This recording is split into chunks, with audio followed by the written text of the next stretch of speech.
Sa laing balita mga kapuso, pagpanghulga sa usa ka gingong commander sa rebeldeng grupo sa usa ka negosyante sa Claveria, Misamis Oriental.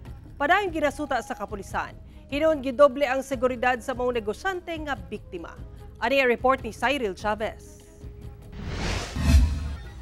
Padayon ang investigasyon o verifikasyon sa Misamis Oriental Provincial Police Office sa gikatahong pagpanghulga sa mga nagpailang miyembro sa rebeldeng grupo sa Claveria, Misamis Oriental. Matod ni Provincial Director Police Colonel Wilbur Salaguste, gitutukan kini sa ilang operatiba aron maila ang mga tawong nagapanghulga sa usa ka negosyante sa mong lungsod. Dugang sa opisyal nga taod-taod na nga walay presensya sa mga rebelde ang Claveria.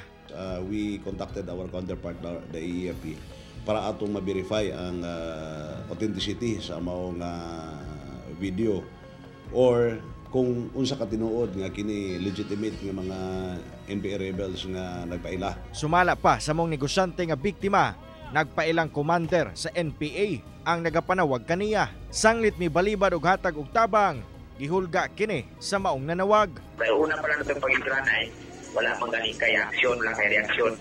Wala kayong nauna o pagtabang. Dulinson, taga madamag pa na o bumalik sinasa ko mga tao, pakaimparo na ko nga nagsambilan siya sa ubos. Tanangin mo ang tindahan din na upuan ako na papapilong palabayan na ginadating sa tao. Dugang sa kapulisan, nagpakatag na sila og operatiba sa maong patigayon. Tambag sab sa opisyal nga panahon nga makadawat og mga susamang tawag o hulga, dilayong makikoordinar sa ilang police stations. So far, wala kita'y nakita na monitor nga mga 8 grupo nga naghimo og mga pagpanghasi o papaghadlok. Gawas ni ini nga alleged nga mao nga nahitabo sa Claveria.